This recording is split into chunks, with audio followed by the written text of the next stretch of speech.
Welcome to the High Income Business Writing Podcast, helping you propel your writing business to a whole new level. And now, here's your host, Ed Gandia. Hey there, welcome to another episode of the High Income Business Writing Podcast, the number one podcast for business writers and copywriters who want to earn more in less time doing work they love for better clients. With well over 1 million downloads from listeners just like you across 101 countries. Few topics bring about as much doubt, fear, and insecurity as pricing. In fact, pricing is the second topic I get the most questions about, the first being how to land more and better clients. I get questions along the lines of, what should I charge for X? What should I include in the scope of work? How should I present my pricing to the prospect, to the client? How should I think about my offers or options? How can I maximize what I charge and still land the deal? And how do I create the conditions that will make it easier for me to command premium prices? Those are just some of the questions I hear, and they're a sampling of what we cover in today's episode. Joining me is my colleague, Jonathan Stark, who's a sought-after coach and consultant in the software development space. And in this episode, we're going to do something a little different. We're actually interviewing each other, and we're running the same material, the same episode in each of our podcasts, High Income Business Writing and Jonathan's Ditching Hourly podcast. Jonathan has had a big influence in the way I price and the way I think about my work and my value and the way I present my pricing. And I can't recommend his material enough. It was a treat to talk with him, and make sure to check out his podcast and his website. I'm even including a link to his 5-page proposal template, which is fantastic. And that alone will get you thinking a little differently about your pricing and the way you think about your pricing. This was a really fun and in-depth conversation that, again, it's going to get you in the right mindset. It's going to get you thinking differently about pricing. I love the ideas that Jonathan brings into the discussion from the world of software development, because as writers and marketers, I feel we have a lot to learn from the most successful software consultants. At the same time, you're going to notice that there are also a lot of similarities between our professions. So I think a lot of what you hear is going to resonate. Some of this material, you may have to sit with it for a little bit for it to really kind of sink in. I know that's been the case for me. But if you come back to it, if you really process it, think about it, and start implementing some of these ideas, I think you're going to notice a big, big difference in your income and how much fun this work can be when you're actually pricing your work the right way and earning what you deserve. Anyway, this episode is going to be well worth your time, regardless of where you are in your business journey or how long you've been on your own. I hope you enjoy it. Ed, good to see you. Great to see you, Jonathan. It's been a long time. It has been. I'm glad we're back together and talking about fun stuff. Yeah, exactly. So for the dear listener, Ed and I crossed paths years ago, like maybe 2015, and immediately recognized fellow traveler in terms of business models for freelancers, let's say. And it's been a long time since we talked, so I kind of thought it would be cool. So I reached out to maybe have a conversation where kind of compare notes from our two different worlds. I'm mostly software background, Ed mostly copywriting background. So I'd be curious to know, just to start things off, what's the sort of state of the business in copywriting now? What's happening right now in copywriting? I mean, geez, now that I say that, ChatGPT, hello. Yeah, it's an interesting time for you to ask that. That's definitely top of mind. I guess just to give listeners a bit of background. So the people I work with, they tend to be a mix of copywriters. When I think of copywriting, I think of sales copy. Many different definitions, but essentially we're trying to drive a sale directly. I also work with a lot of content marketing writers. They're writing content that's supporting a sale with a long sales cycle, right? So educational content. In fact, I would say that's the bulk of the people I work with, but the terms are used interchangeably. A couple of big trends that have been kind of top of mind for a lot of people in my audience is the fact that content marketing is no longer an innovative thing. It is a thing, and it has been a thing for a while. So where at first, several years ago, you had to convince somebody that they need to do content marketing, Now that's no longer a That's thing. true. Yeah, that's crazy. Like, because if you think about it, social media, which seems like it has always existed, is not that old. Yeah. And it's sort of like Web 2.0, which I would say, I don't know, the years, I don't know, maybe it was 2006 or something, 2005, Twitter came out. And the idea that there would be a mass market, access to a mass market over a gatekeeper-less channel. That was like, I mean, before that, it was like blogs and email pretty much, if I'm not remembering It was incorrectly. It was in like direct mail. direct mail, a lot of direct mail, postcards, letters. So now I think it's true. I've certainly seen the headlines that marketing spend is way down in traditional ad-based media and way up in sort of like social channels and influencer marketing and stuff like that. So digital marketing. Digital marketing. Yeah. Yeah. So it is. And content specifically too, like, because we're trying to educate, we're trying to reframe issues. Mm-hmm. We're trying to provide proof. We're trying to provide case studies, success stories. Yeah. So it's funny that you have not thought about that, but right. I mean, I don't think anybody would think, oh, waste of time to be, I don't know, creating white papers or having a mailing list or a blog or more honestly, social media. So I guess maybe that's an interesting place to go. So for folks that are working with you that are making a living more in the content marketing area, what sorts of things are clients asking them to write? Like, are they writing tweets? Are they writing big articles for LinkedIn? Are they writing things for Medium, mailing list? Be curious. Yeah, there's definitely a mix, but if I were to pick one that's the most common is blog posts, blog articles, that kind of repetitive, episodic kind of content, which sounds great because gosh, that's recurring. But unfortunately, that's the one thing that's definitely been commoditized. Not all across the board, but because it's the one thing, that's an easy entry point for a lot of companies. Right. And it's one of those things that they know they have to do. So that's kind of been, if you were to ask one project that's plain vanilla, that's the one.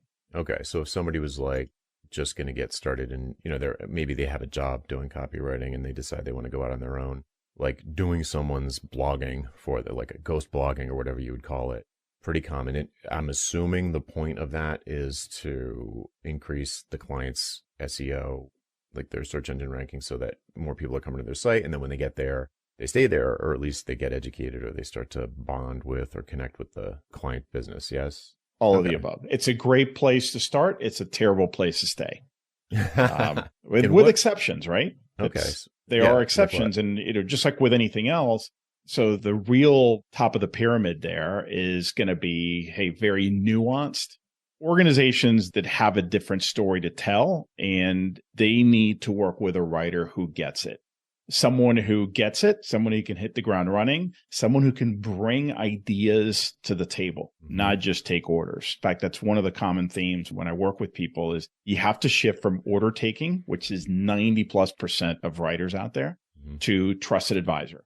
Someone who's got a seat at the table, essentially a part of their team, can become or be perceived as part of their team. Yeah, it's the same with software. So one of the big things I teach, I sort of called the why conversation, where it's extremely common, especially for newer clients, like a client that hasn't spent a lot of time or money on software development, hiring people to do software development, where they have this big idea and they research enough to be dangerous. And then they ask around, maybe get some referrals to like a marketplace like TopTal or Upwork or something.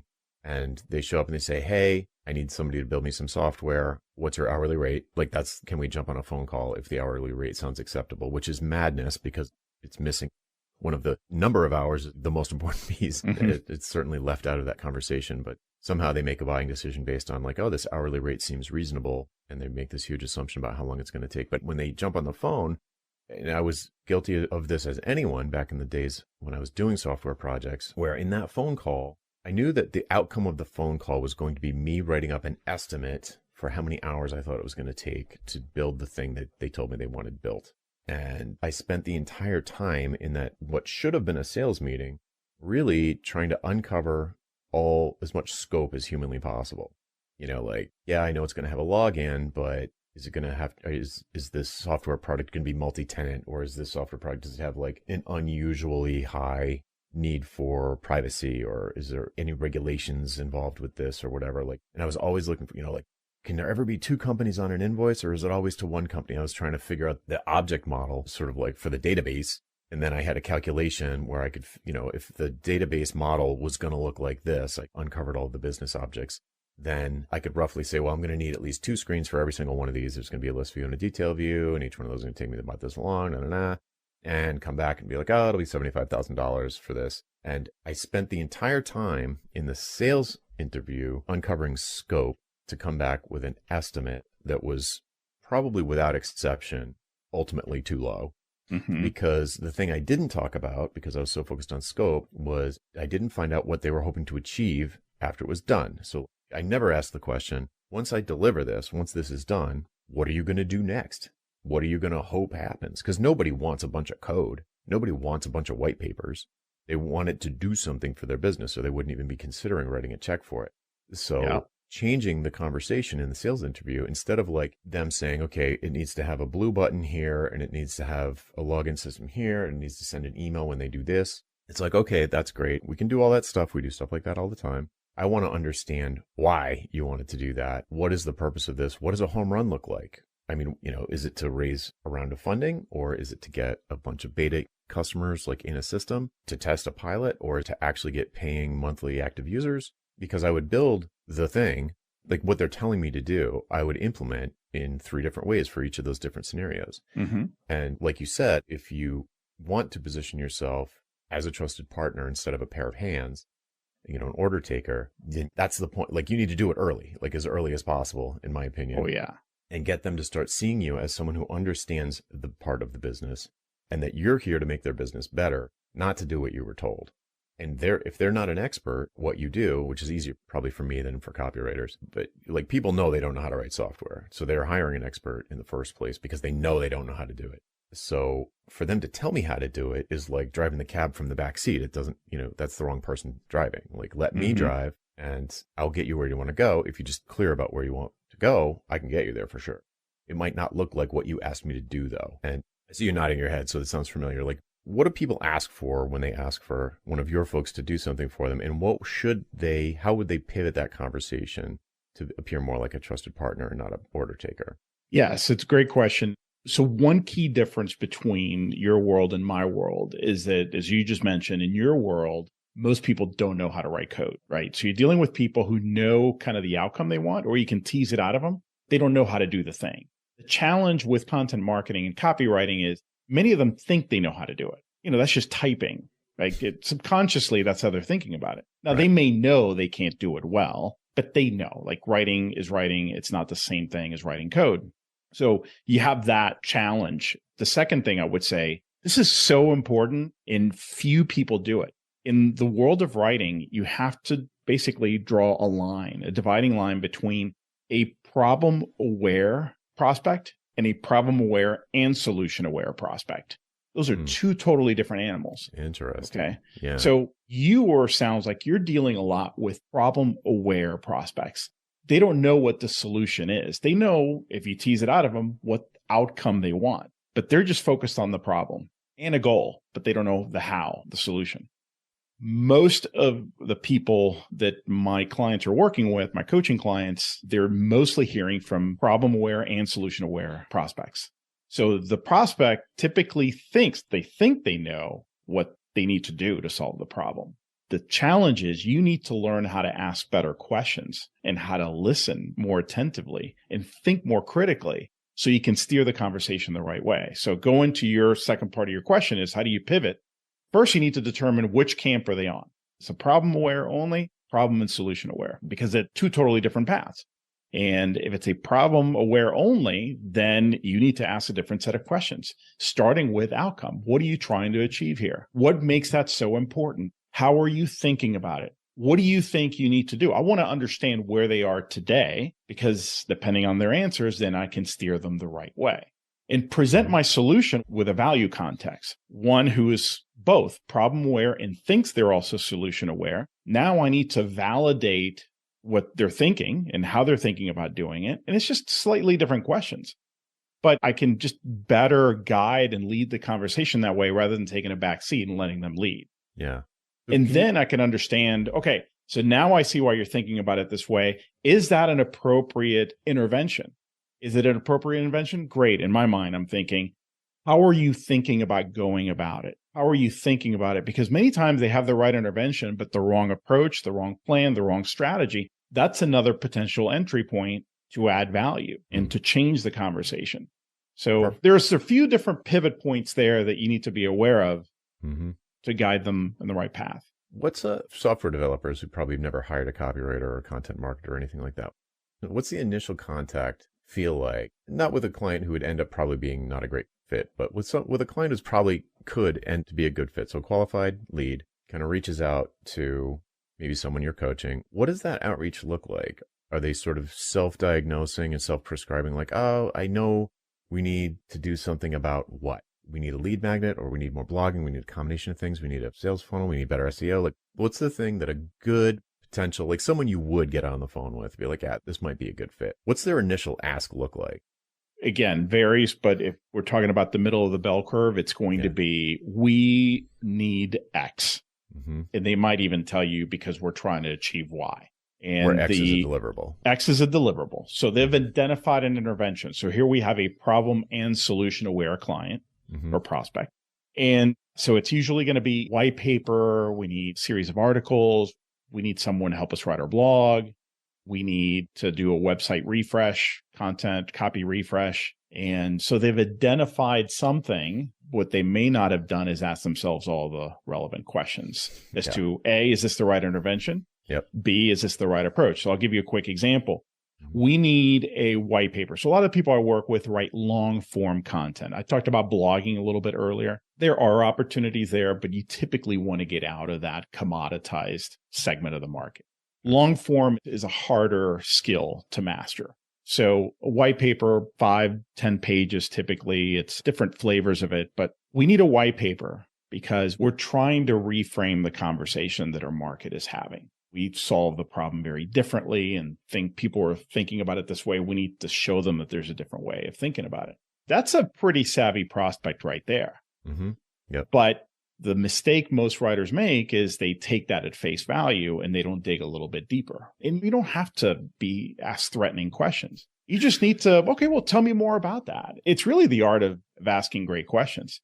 And many times when you ask those questions, you realize that maybe that is not the best intervention. Maybe they have a messaging problem or a positioning problem.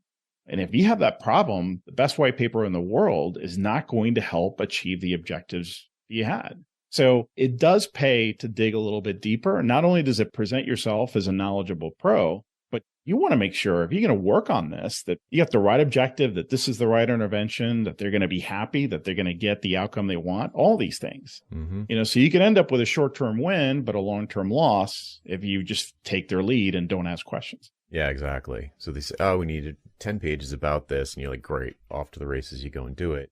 And then you give it to them and they never even put it on their website. Or they do put it on their website and it doesn't drive any signups. It doesn't change the conversation. So like in a scenario like you just described, if I was a writer and someone came to me and was like, oh, we need a white paper. We know you do white papers in this space. How much would it cost? And I'd say, I might have a pat answer for that. I probably wouldn't. Let's just assume that this is a scenario where it's not productized. And you'd say, okay. Be like, well, let's first make sure there's a good fit here because I don't want to take your money if I'm not going to make you money. So what is this for? Like, what are you trying to do? And they say, we're trying to change the conversation in the marketplace, position ourselves as like a more better solution to whatever it is. And I'd say, well, how will you know if that happens? And they would say they would have to come up with some answer that they probably haven't even thought about. They just, at least if the analogy holds, if my experience in software holds, they might not have even thought about how they're going to measure the success of it. They're just like, this is what you do when you want to do this.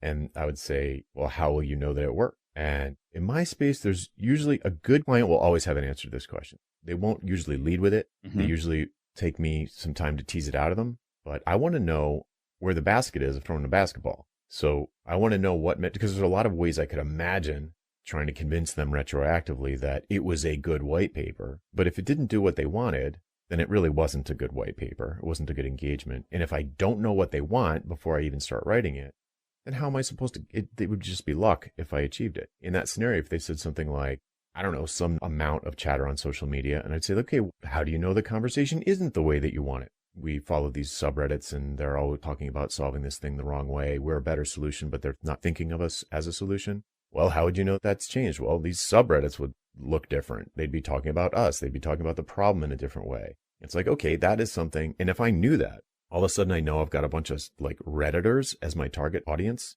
That's going to probably change. I'm really stretching, but yeah, I'm assuming that will change the way I think about what I'm going to actually do. It would change the deliverable. It's 100% for sure in the software space. If your success metric is based on audience A, so the client's audience A or audience B, and they're completely different audiences on the client's end, then almost for sure I'm going to build the software differently.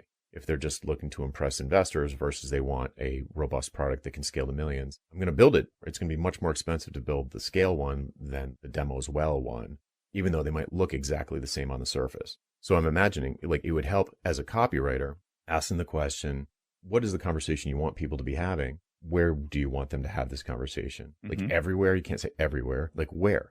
In these forums, in this marketplace? Well, you tell me, like, instead of a made up example like I'm doing, like what would be an answer that you would like to hear from a potentially good client if they said, we need this white paper to change the conversation. And then you said, well, how will we know that it worked? Exactly. So let's take it from there. How do we know if it worked? Okay, one thing I should preface my answers by saying this. One key difference here, and this is really cool that we're talking about two different worlds because there's still a lot of similarities, is that in my world, you can make a really good living, and I suspect it's the same with you, by not digging too deep. Oh, yeah. By just pleasing the person who's asking for this. Because honestly, if you just do that, you can make a very nice six-figure income for a while. Okay. So the art of this is figuring out how much to push and how to do that masterfully. And that takes time. You know, that takes time to learn and you got to practice.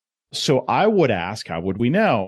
Well, where did this stem from? Like this ask, where did this start? And I might find out that it came from the sales team. Sales team is having a really hard time converting people from the initial conversation to the proposal stage. It's like they're losing people. That gives me something very tangible to hold on to. Now I can dig deeper there. All right, so what responses or lack of responses? I need to know more. I mean, I'm not telling them this. I'm just thinking I need to know more about that void right there. There's a chasm. That's where things are falling through. So then they may not be able to tell me, well, because with a white paper, that's not going to be what closes the sale. Okay, but can we come up with some sort of metric? And it might be kind of anecdotal from the sales team, but we need to define it, that the sales team is able to tell us that they're, first of all, they improve that conversion rate from first conversation to proposal. And it's a yes or no question. Did the white paper help reframe the prospect's thinking? And it's a yes or no. And if we need to measure where they are now, which is 0, and then, are we getting enough yeses? So that's where I would go. But I will say at the end of the day, a lot of it is going to be kind of anecdotal, but we need to kind of come up with some sort of measurement. And then one thing I always like to do is I like to ask questions about what I call indicators of value, which is kind of what we're talking about. What indicators would you have to see to know we're making progress? Yeah, exactly. Progress metrics, success metrics, leading indicators. Exactly. Yeah. But they may not be scientific. They may not be extremely tangible. It's like, I'm seeing more of this. I'm getting more of this feedback. Like, to me, that's okay. That adds the qualitative element to this, which can be really powerful, I've found. Not everything needs to be ones and zeros. It can also be, I'm seeing, Ed, trust me, I'm seeing momentum. Like, great. Right. And it often is going to be pretty intangible. It's going to be, you're referring to it as unscientific. And it brings up a topic that I absolutely love. And I first learned about it in a book called How to Measure Anything by Douglas Hubbard, which is like a life-changing book for anybody who is pricing things.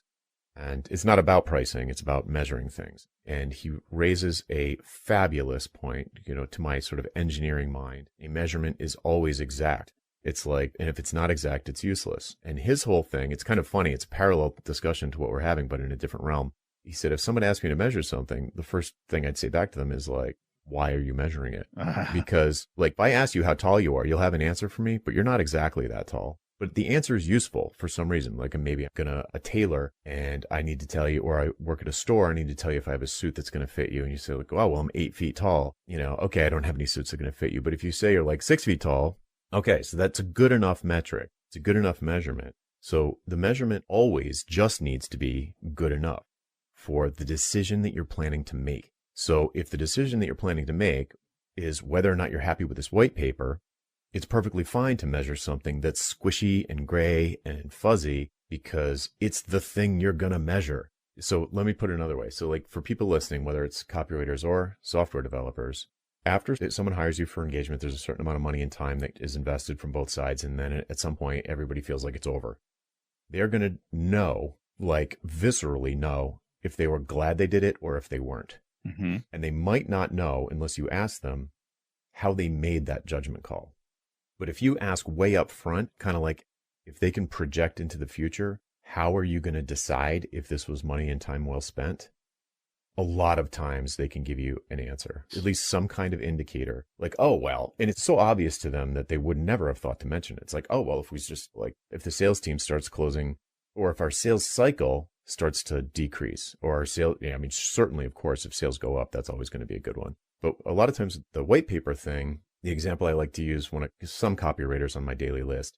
And so I'll get this question like, well, somebody got a client, they want me to write them a white paper. Like you said, I asked them why. They said, because our CTO is not perceived as a thought leader. We need the person to be perceived as a thought leader so we can attract more talent. We think a white paper is the solution. And they're like, there's nothing tangible here. There's nothing to measure. And I'm like, sure there is. Mm-hmm. You ask them how they know they're not a thought leader now. And they would say, oh, well, she's not getting invited to speak at these conferences, or she never gets quoted in the media, or whatever the things they're looking at that tell them the baseline that there's a problem. So they're talking to you because there's a problem, or they wouldn't be talking to you. How do you know it's a problem? Oh, because of these reasons. And then you can decide, back to your original point about, is this the right intervention? Like maybe a white paper isn't the best way to change this, to improve this number. So, but if the answer is yes, you're like, oh yeah, I can definitely get this person. I can write something, perhaps with the person, perhaps on my own, that I believe will lead to this person getting asked to speak at these conferences and and getting quoted in the media. And that is the thing that my buyer is currently looking at to tell them that something's wrong. That's the needle on the dashboard they're looking at that's on empty. Mm-hmm. Right. Yes. And so you're like, oh, I need to move this needle. There's like 10 other needles on there that a good white paper could perhaps move. But the one I need to move is the thought leadership needle. And that's going to look like getting invited to speak at conferences or that other stuff I listed. That's but I just, to that point, in that example, this is a combination of two things. You got a deliverable and a strategy as well, right? So it's like you could write the best piece, but in your initial conversation, you should really try to understand, great. So how are you looking to use this piece once you have it in order to achieve X result? Yeah. Because if they think just if you build it, they will come, that's not going to work either. So that really gives you a new set of questioning. And then to your point about how to ask it, my favorite question is the Dan Sullivan question, by the way, which is, it's 6 months from today. What would have needed to have happened for you to be really happy with the results, with the white paper? And that really kind of shifts their thinking, because now they're fast forwarding to June or July or whatever. It's like they're looking back. They're not here now. They're looking back from the future. So that's a really powerful way to get them to, I found, to give you that answer. Yeah, that's my version of the home run question. What would it look like if this is a home run? What would this look like for the business if this project is a home run? And they'll say stuff that you're like, whoa, that's impossible. Like you just disagree with the intervention. You're just like, that's not going to happen. I'm not willing to take that risk. It could happen. Maybe, like for this to be a home run in the software world, something unrealistic could be like, we're competing with Facebook, toe to toe with Facebook after 6 months. Like, no, that's not going to happen. Like maybe it's going to happen, but I'm not confident that I can contribute to that outcome. I think it's unrealistic. Or they can say something that's actually really easy. And there's something that that they don't know that would be extremely easy for you to do that would get them to that outcome. So it could be that you can maybe come up with a parallel on your end after this example, but it could be something like they need to do something that's actually very easy to do for you. Like they just need to get X number of meetings with like VCs, or they just need to have some kind of proof of concept online that they can start to get beta testers in, to start to get feedback, to iterate on early stages of the product. That's really easy compared to other things that depends on which needle they're trying to move. That's a really easy needle. You could maybe do that with like a combination of Google Forms and Zapier and Google Sheets or Airtable with there's like no code ways that you could perhaps move that needle for them in a way that is so cost effective for you that you can charge what looks like a low price and is well beneath the amount of value that they're going to get out of such a solution. even if it's just a slap together Frankenstein of a thing, that it moves the right needle for them. And then everybody's happy. I guess the point I'm trying to make is like the importance of knowing what needle you're trying to move is so high that will actually affect how you do the thing, right? It's not just a question of like, this is how I'm going to talk about it, and I would have built the same thing no matter what, or written the same thing no matter what. It will change what you build or write if you know that this is the specific needle that we're trying to move. Absolutely. So I'll add this then, since we're going down this path. Great questions are so important, because what you might uncover is that they need help planning out this white paper, just to continue the example. There's going to be several decision makers involved, including the CTO, several reviewers, and the topic, you can tell, has not really been fleshed out yet. They have an idea, but you're not at a place right now where you can get to work.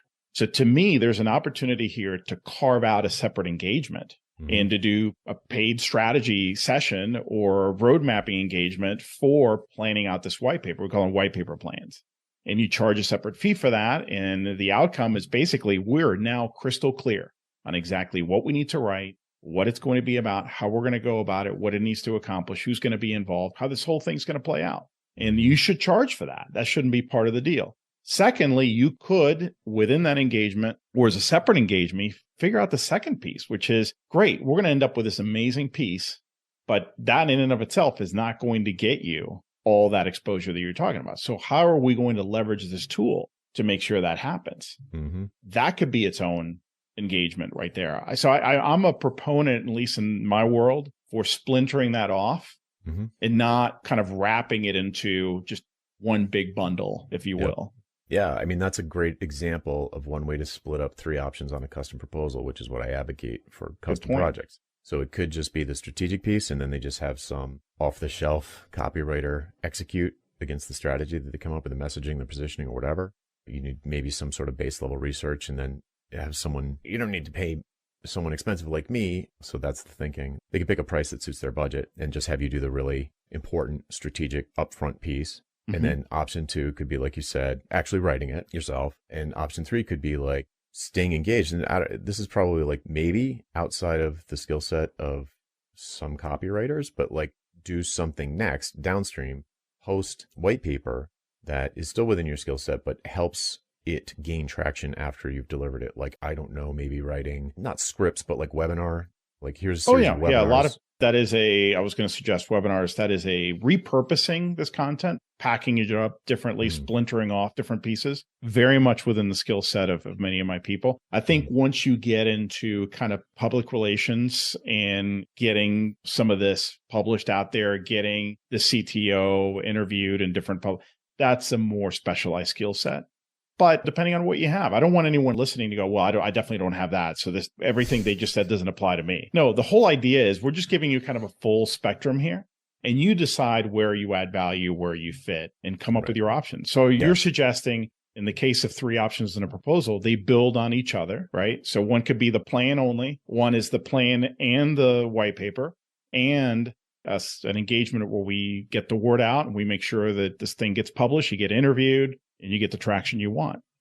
Yeah. So let's actually flip it a different way, right? So if you wanted to, and you just mentioned the word specialized, so that is what made me think of it. I've worked with a couple of copywriters that increase their altitude of involvement with the client, by which I mean they more exclusively over time would just sell strategic level stuff, like that first option that we just described. So the first option we just described is kind of like strategy, implementation, and then support, which is one way to slice things. Another way to slice things would be to have to just specialize in something like your initial offering. Maybe it's not that different, but just operating at the level of that first option and just doing positioning. So you're still a copywriter. Let's say you're a copywriter and you keep on meeting these people. You're attracting these clients who don't have a white paper problem. They have a positioning problem. Or a messaging problem. Like they don't know how to tell people what they are in a way that clicks. Like they can't, with symptoms of which look like you've got a sales team. It takes like a 45-minute presentation with a prospect for the prospect to even start asking the right questions or comparing you to the right alternatives or competitors.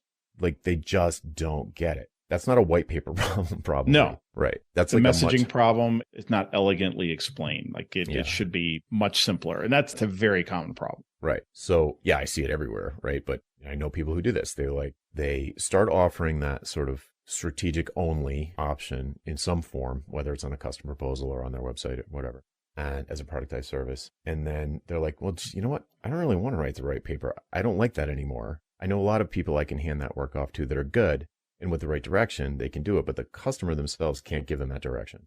Mhm. And I'm going to move out of that doing business, the hands work, and just do the really high level, upstream, high impact strategy, which for a copywriter would look like positioning and messaging, I think. Perhaps there's like some kind of, I could imagine a copywriter almost like doing a workshop with the sales team, kind of like onboarding the sales team into the new, how to talk about things in a new way. Oh, Almost like a absolutely. training engagement.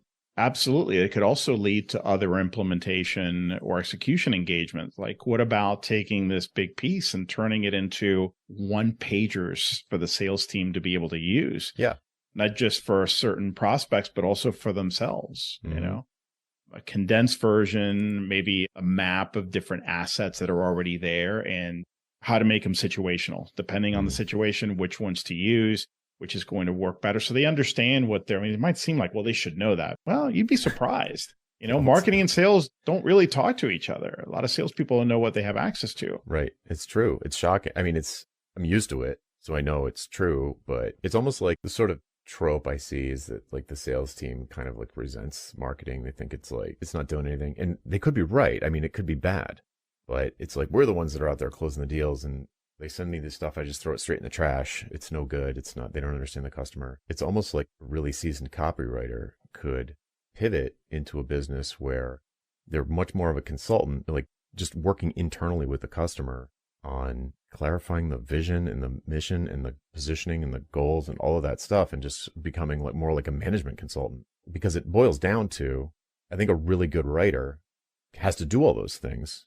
Yeah. You know? Well, okay. So here's the opportunity as I see it today. And my thinking is evolving on this all the time. As I see it right now, as of this recording, is that it's harder to present and position yourself that way as a writer or a copywriter and get a lot of traction. Oh, yeah. You'd have to take the word copywriter off your website completely. Oh, yeah, I know. But even if you took that off, and you'll see where I'm going with this, it's very hard to get traction because it can feel a little too abstract. So to me, the biggest opportunity is meeting them where they are, getting to a discussion, asking great questions, and pivoting the conversation to in a certain direction. And then at that point, presenting these other options. Okay. So I'm not saying you can't do as a copywriter no, I'm not a copywriter anymore. Here's what I do. You can absolutely do that. But I find that most of the needs start as an identified thing. Again, solution aware. And then the big opportunity is to pivot that conversation, ask deeper questions and pivot as needed. And then present these other options. And it could be that that's a bridge, that's a great bridge to this other side. Because I think that what I've seen is the people who go 180 degrees, say, I'm done with writing and I'm going to go in this direction, and they start from scratch. No, they're having a hard time getting scary. traction.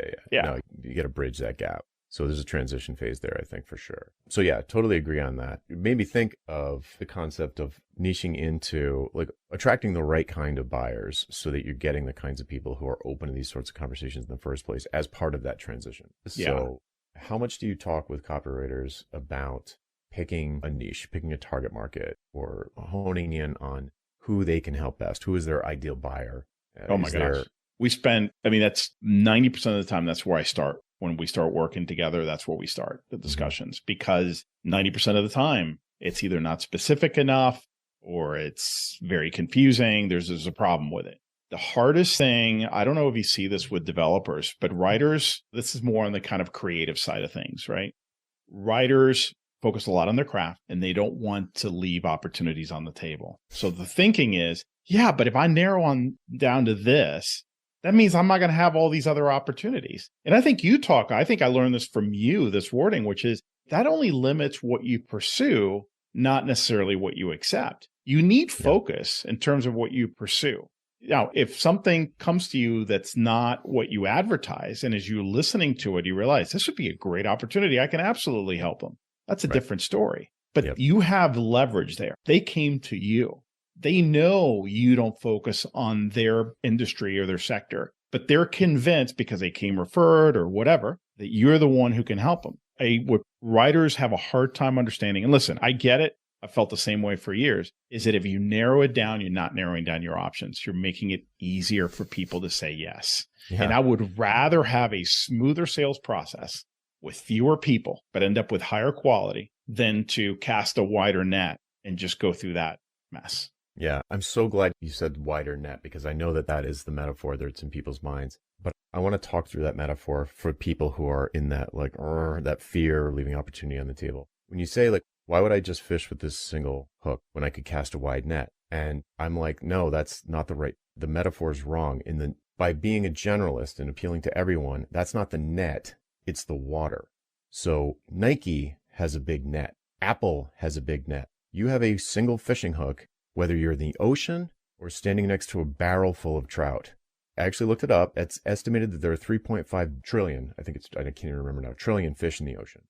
And there might only be 1,000 trout in this bucket you're standing next to, but they're jumping into your hands. Would you rather have the 1,000 trout that you can see right there that are jumping into your hands, or would you rather be out in the ocean in a dinghy with a single hook? You don't get a big net. That is for big company. You always only have this little hook. And between those two options, I'd much rather be next to the barrel. I'm with you. That is a great metaphor. I wish I told it better. I got to practice telling that one. No, I love it. And I think as we put on our consumer hat too many times and always subconsciously think of those examples like the Apples of the world, and that is the wrong thinking. You have a totally different business. Those are rare exceptions. Yeah. So you do need to narrow it down. It becomes so much easier and you're able to do better work. Yeah, and that's true too. Not to cut you off, but to just pile on your point from earlier. And if a bass jumps out of there or comes flopping along the ground, even though you're standing next to this barrel, fine, take the bass if you want. But I think what you'll find is that you stop wanting to do that, because then you take on someone who's outside of your defined target market, your barrel of fish. You take on someone from outside because you're still saying yes to everything that comes along.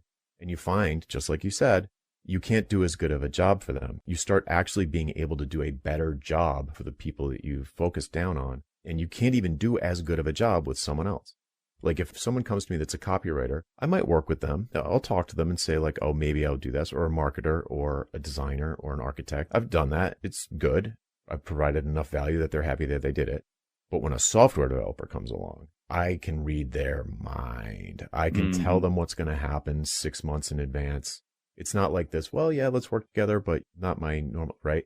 I can actually do a better job with software developers because I've been focused down on that. And yes, that's my background, but still, it's true. I can help them with delivery. I can help them with sticky client conversations that I wouldn't be able to do as well with someone in a completely different space. Yeah. Well, okay. So here's the other big one that we haven't really talked about, which is you can charge more.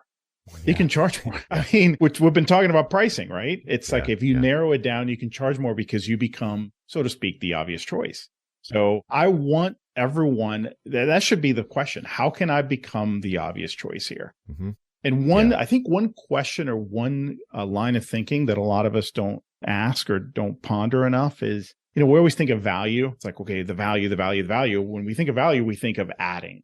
Right? Adding deliverables and adding things. We don't think enough, I don't feel, especially writers, about what risk are we helping them avoid.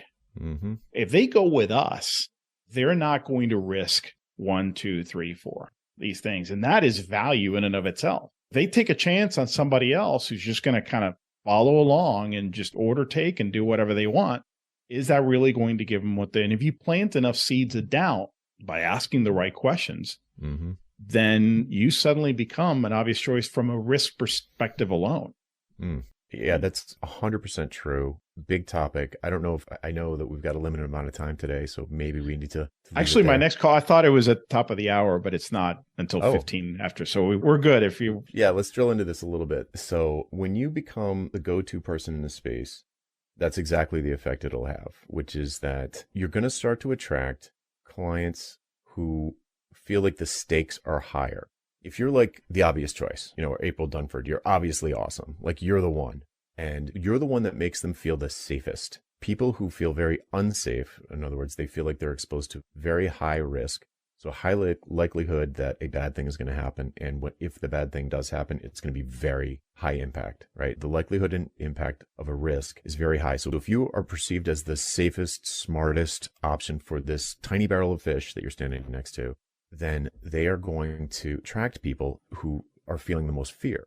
They're feeling the highest risk. And what happens when those people come to you is they're not even considering anyone else. And this high risk is going to maximize this feeling of safety that they want from you, that is going to maximize the amount of money they're willing to spend. So it's going to have an upward pressure on what it's worth to them. So the value is going to be much higher to them. If it's a white paper or a presidential speech or whatever it is that you write, then they're going to want to spend as much as they can afford to get you. And so the exact same deliverable for someone who's like, man, it doesn't really matter. I could pick any copywriter. This is just not that big a deal. Then there's going to be this downward pressure on like, why are you so expensive? This other person's going to do it for the same amount. And because there's no risk, so they don't care, right? So as you niche down and get better at becoming, I've never said it as the safe option, but that's exactly what it is. I always think of it as like, you're the go-to person for this particular thing, but you are the safe option. You're the smart choice. Lowest risk. So people who have really high risk are the exact same people who are willing to pay a premium, right? You're buying insurance. It's like insurance. It's called a premium for a reason. You're paying insurance premium. So you're going to get a premium from people who are sensing this risk, and you're automatically going to attract those people because it's like a magnet. So like if you're the safe option, you're going to magnetically attract people who are the most scared. And if you there's another dial you can turn here. If you have successfully started to do that, then you can dial up the buying power on the kinds of clients you're trying to attract. So the more money they have, probably the more risk they're experiencing. So in other words, it's more or less, I wouldn't say it's causal, but I would say it's correlated, that the bigger the companies are, the more, basically the bigger your clients are, the more risk intolerant they're going to be, and the more money they're going to have to spend. So it's almost like an exponential potential for the safe option to start attracting bigger and bigger customers or clients, and their fees can just go way up, like in a non-linear way. And my experience is there's usually a ceiling there where most people get perfectly happy with clients of a certain size and would rather just stay there than go up to like Fortune 50s or something because they're just so annoying to deal with. I just don't like those kinds of people. Like most people I think find that I work with anyway, who like to be soloists and stay soloists and they don't want to hire a giant team. There's a place where they kind of dial up the size of the company and they're like, that was a little too big. I want to dial it back down a little bit. But you can dial it pretty far up there and still be attracting 10 or 50 or maybe even $100 million client where you can work directly with the founder on their positioning, let's say, or their messaging for their sales team or their sales collateral. And if you're perceived as the safe one, the one that's not going to waste their time, the one that's not going to waste their team's time, the one that's going to deliver the best possible results in these particular areas that they know that you're well known for, it's kind of like the sky's the limit for your fees. Totally. I would say there are two, just in practice, two great opportunities that are often missed where you can help plant these seeds. One is in your discovery call. I would urge everyone to start developing and practicing some key messages around that. And I like to verbalize it this way. When you work with me, here's what you can expect. When you work with me, you don't have to worry about X, Y, Z. Say it just like that. I mean, say it in a way that feels natural to you. That should be planting seeds in the discovery call. Your proposal should also emphasize these things. Don't assume that the prospect's going to connect the dots. There's a lot of NLP that can come into play here in the conversation, sure. But go ahead and say it outright and say it confidently. And going back to niching, when you do that, it makes it so much easier. So much easier. The second point, and this is what reminds me of this. I have to remind myself of this stuff all the time. I heard an interview years ago with Tony Robbins talking about his coaching. At the time, I'm sure he still does some of this. He did some one-on-one coaching for very select, we're talking CEOs, top level athletes. And he said something, and I'm going to totally paraphrase it here because this is my interpretation of it, that really has stuck with me all those years. He said, I'm the guy that CEO calls when there's a board meeting the next day and he feels that his job is on the line. I'm the guy that top level athlete calls the night before the tournament because they're having some serious doubts. I'm the guy that executive high net worth individual thinks that his kid is at risk of committing suicide. And they need to have that conversation. They need to reach that person, that kid. So he described all these really high stakes situations and presented himself. He wasn't bragging, like, I'm the guy.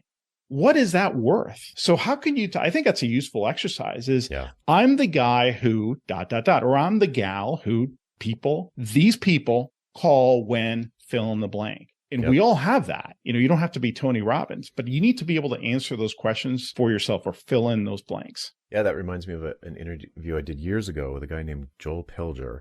And he did a little exercise that this reminds me of, where he said, here's a great shortcut for figuring out your positioning. And I was like, ooh, I was all ears, because it's usually hard. So like a shortcut sounded good if it was going to work. And I really liked it. And it's kind of what you just said, which was, imagine you're at a cocktail party and somebody's, you meet someone and they're like, oh, what do you do? Instead of saying, I'm a copywriter, I'm the fill in the blank. And if you're going to credibly answer that question with instead of I'm one of many, then replace that with the one and only. So just one of many versus the one and only. You almost surely have to come up with something that is incredibly specialized. Mm-hmm. So you can be the one and only today. You could be the one and only, insert high specialization here. Oh, I like that.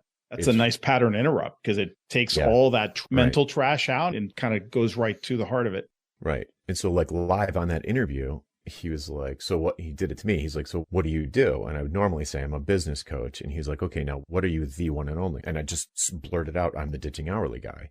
And it's so much better. I was like, instantly I was like, oh, because it segments my audience. If you're not billing by the hour, like, cause I'm not a business coach for a pizza place. That's a business, but I don't coach those. It immediately segments down to people who are trading time for money. And it's like, oh, okay. It includes so much stuff. And it was right there in my head. It came right out. But it never occurred to me before he had that just one of many versus the one and only. But it does involve, it's a strategic decision. And by strategic decision, just to not to go into what strategy is, but it means that you are drawing a fence around your territory. And you could sneak over the fence behind the scenes. But in terms of your, like take on clients that are from a different barrel of fish. But this is the territory you're going to publicly map out as your space, and you're going to own that space. And this has benefits across your entire business, everything from SEO to delivery to follow up to sales interviews and negotiation, what to write about, what to speak about. It makes everything so much easier. So that's a great exercise. And anybody listening, it doesn't matter if you're a copywriter or a software developer. What is that blank? What do you fill in there? Like, I am the insert thing here. And it reframes all of the tactics around what you might be doing to grow your business. It'll reframe everything. Well, I'll add this, like you were able to say it very succinctly, even if you can't do it as succinctly as you did. I'm the guy who, I like that too. That's fine. Like it doesn't really matter. Don't take it literally is what I would tell the audience, at least my audience, right. I think it's still going to narrow it down tremendously. Oh, 100%. How do I draw those fences around the specific area? That is so powerful. And that should permeate everything you do. I mean, I know we've been talking about pricing. All this has to do with pricing because that reframes the whole conversation before they even contact you, which is so important. I want when somebody contacts me to already be pre-sold to a certain extent. I kind of think of it as a gauge. 50% is not good enough. Like I want 70, 80%. I know that sounds ridiculous. It's just a number. It's arbitrary. But the point is 30%, 50%. No. You want to position yourself in a way that by the time you get on that Zoom call, they're already hoping that you're going to ask the right questions and they're going to feel right about this. Yeah. Right. They don't want to go looking for someone else. You're their person. Like it's yours to lose at that point. It's like, honestly, it gets to the point where you start saying no to fish from another barrel because you're afraid you're not going to, because you feel that risk crop back up. Once you have that sense of mastery around hitting home runs reliably for clients, and you go back to the old way of like hoping they're happy because you verged outside of your territory, you'll stop doing it right away. You're like, that feels terrible. I can't believe I used to do that. Like, how did I live like that? And it takes time to get to that point, but that's where you end up. It's like, I don't know. I like using doctor metaphors sometimes. They don't always apply though, because it's a different type of sale. But being a specialist, like someone who's been a brain surgeon for 20 years, is not nervous how it's going to go with the next Mm-hmm. patient. They've already pre-qualified the patient. They know how it's going to go. Like they can't guarantee everything, but they know how it's going to go, you Sure. know, within a range. And I think getting to that point and then just going back and being like a GP would probably feel awful. You'd be like, oh, you know, like this kid's sneezing on me and like I got a runny nose and this person's just coming in for an appointment and they don't even need it. They're just lonely. And, you know, all of a sudden you're just like a generalist again. And it's like, yuck, you know, like how did I ever get anything done? Like, I don't know, that sense of maybe it's just me, but it feels like once you are like, you know, you get up to the bat and you're like, I'm definitely going to hit a double and I'm used to hitting home runs. Maybe I'll hit a grand slam. Going back to like, geez, I hope I get on base does not feel good. No, So you starts to get addictive and it's like a virtuous cycle in my experience. completely agree. So that's really why the goal should be create a new normal. Yeah. Create a new normal higher than where you are right now, because that's what's going to set the stage standard. Mm. So what's the key next step that the listener should take? The very first thing they should do? You know, we kind of ended up here, but I think that's really the starting point. I think is really take a hard look at your positioning, which, by the way, to simplify, because it could be a confusing word in my world, it's about the perception you create in the marketplace. That's all positioning is. I think of it as 4 elements: what you do, for whom, what makes you different, and why those differences matter to that audience, the for whom. Just a very simple way. You need to be able to answer those questions. I would say then distill that into, I'm the person you call when, you know, like something simple, or your exercise. Mm-hmm. And then I would say from there, turn it into some updated copy for your website, because that's really the out market facing version of that thinking.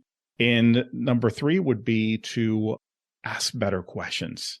Ask better questions, because the whole pricing thing is very tactical. It doesn't really matter if you have a great pricing process if you're not asking better and deeper and more follow-up questions to get to the heart of what the prospect really cares about, what they're trying to accomplish. Mm-hmm.